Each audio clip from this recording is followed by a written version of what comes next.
The Living Zen-podcast is a gift from the members and associates of the Victoria Zen Centre to you.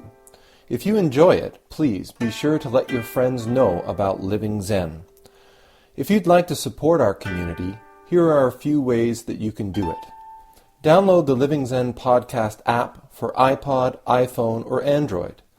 You can also purchase additional Zen Talks by Venerable Eshu on iTunes or Amazon.com. One of the most meaningful ways to show your support is by joining our Sangha as an associate.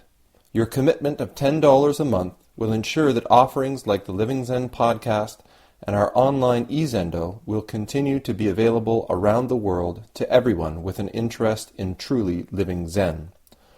To become an associate, please visit our website at www.zenwest.ca and click on the membership tab. Thank you for your support.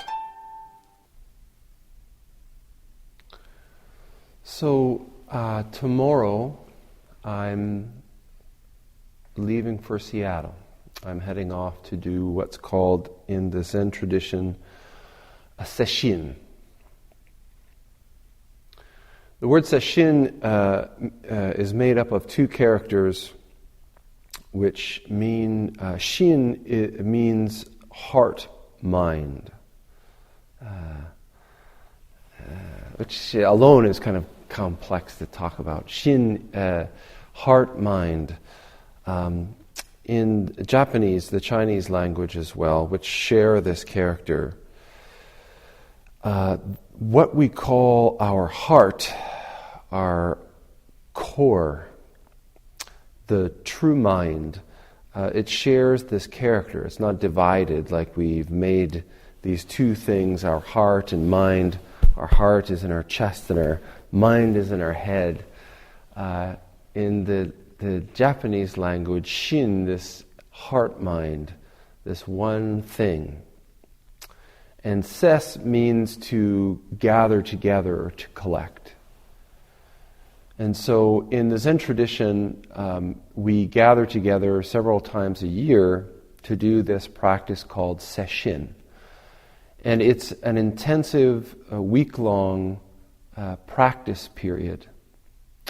The tradition comes from the time of the historical Buddha Shakyamuni, who just before his awakening sat down at the foot of the Bodhi tree and said, I'm going to sit here and practice till I get this, till I figure this out.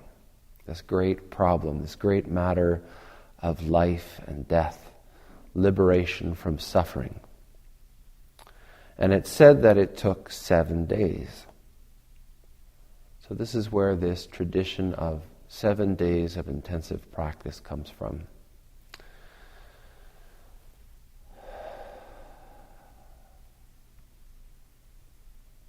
For many of us here, I think, the idea of signing up to go and do 7 days of meditation practice might seem like a really big commitment. Maybe it's a big commitment to come out week after week to do just 3 15-minute periods of meditation. But over and over again, every week, when we stay for the tea circle and get to know one another, we go around the circle and many people talk about practice. Many people talk about the impact that just this simple 1 hour of practice has a week in their lives. Many people talk about how this program, this activity, this Tuesday night open house is like a refuge for them, that they can come to sort of de-stress and relax and clear their head for a little while. And that has a big impact on the relationships that we have and the job that we do and how we perceive and experience our life.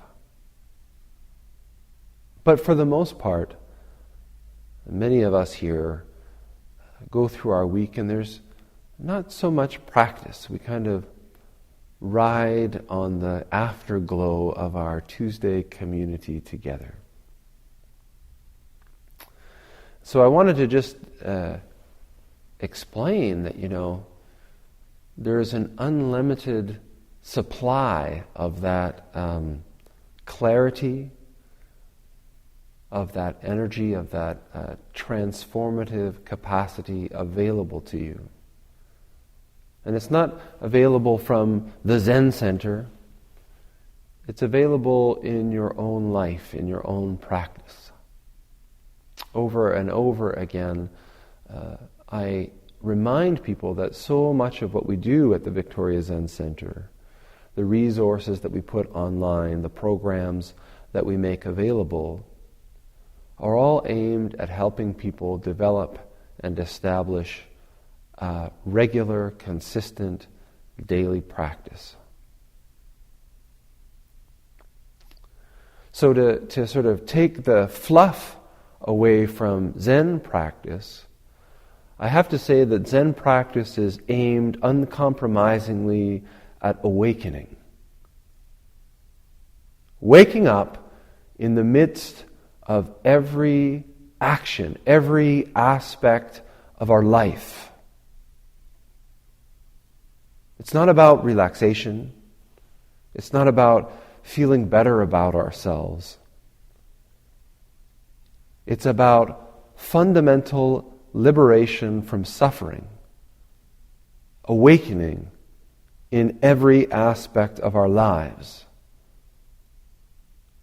And this power, this capacity is available to all of us in each and every moment of our lives.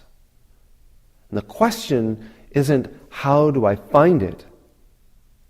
How do I get connected with it? It's how much can you take? That sounds a bit dramatic, but it's the truth. Our lives are unfolding in a dynamic activity before us every moment. And if we're truly to grasp this, if we're truly to accept this, if we're truly to manifest harmoniously with this, it's a scary thing, terrifying.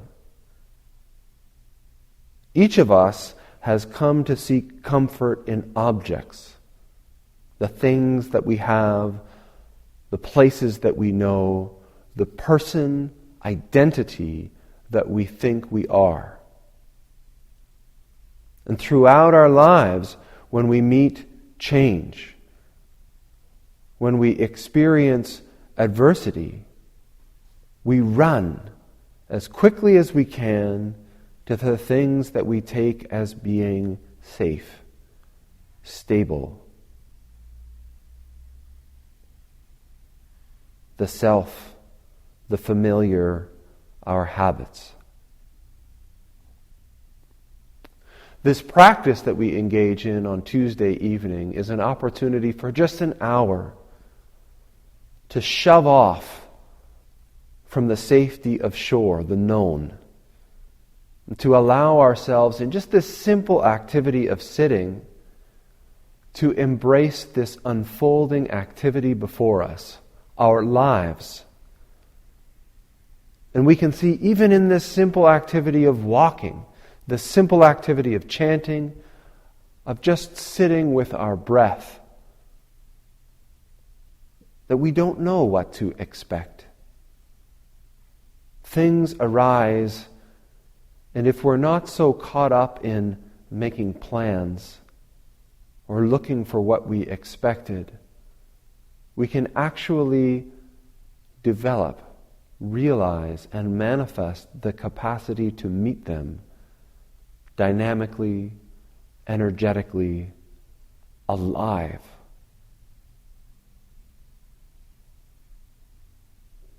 Many people respond to this practice so strongly because for the first time in their lives, they feel alive. Not just going through the motions, not just doing what comes comfortably, what's familiar, what's habitual, but by actually being present with what's taking place, we're able to feel what it is to be alive, to be intimately connected to the other people around us, to the environment that we walk through, to this world.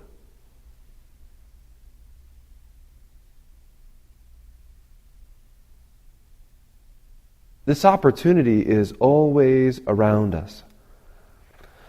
But in our everyday lives, we're constantly being supported and encouraged to turn away from it. We're constantly being encouraged to take refuge in objects, in substances, in distractions of every color.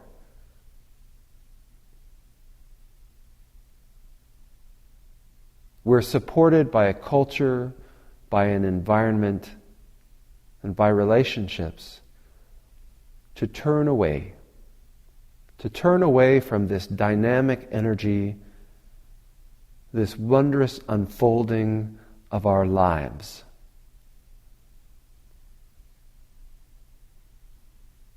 And so Tuesday night, we meet this group of people. We meet this practice that asks us to wake up, to come alive.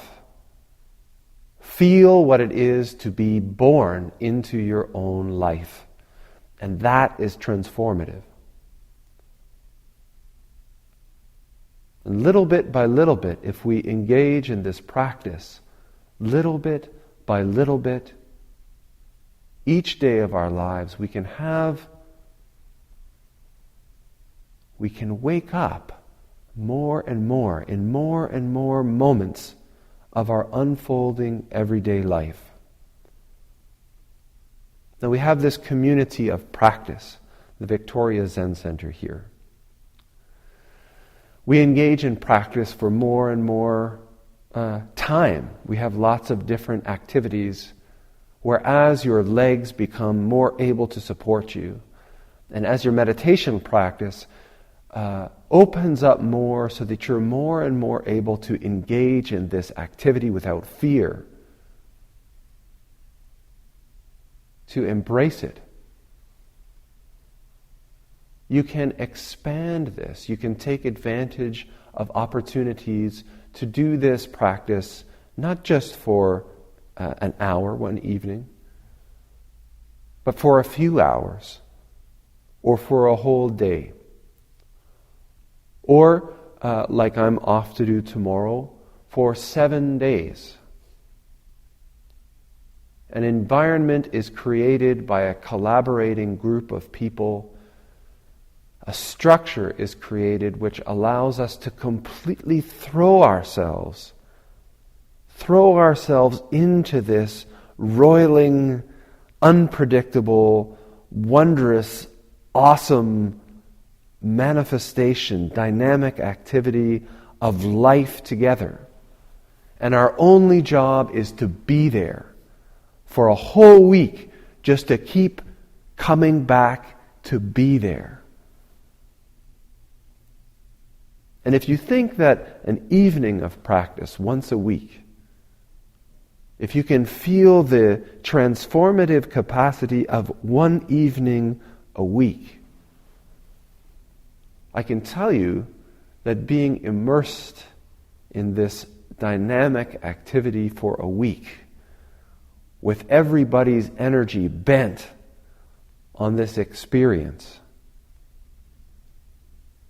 every aspect of form aimed at opening us up, breaking down our shells, helping us to cast away our structures and our habits. It's a powerful opportunity for tremendous transformation.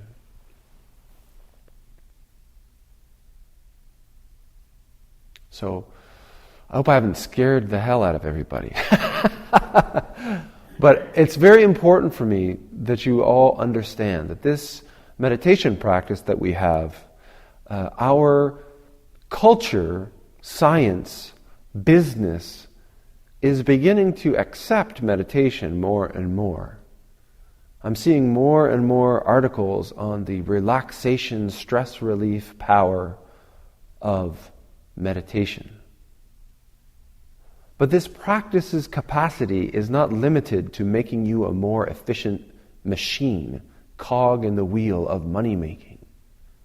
It's not just limited to making you a more relaxed person so that you can continue doing the same things that you've always been doing a little bit more stress-free.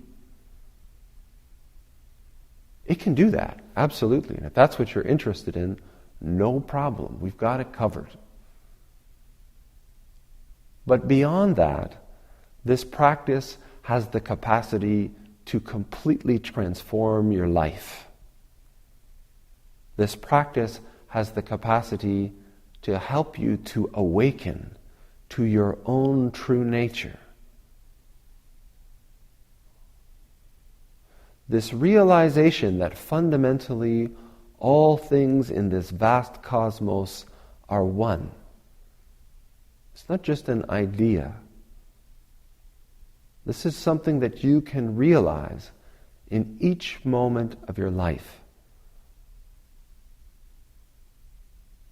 And it's my hope that you'll take advantage of everything that's offered in practice, everything that's offered in our community. It's my hope that you'll take advantage of this opportunity for awakening that is presenting itself before you. Thanks for listening to the Living Zen podcast. If you follow Living Zen through iTunes, I would very much appreciate it if you would take a moment to let me know what you think about it by rating or reviewing the podcast, so that new listeners can also hear what you have to say. Thank you for your time and for your support.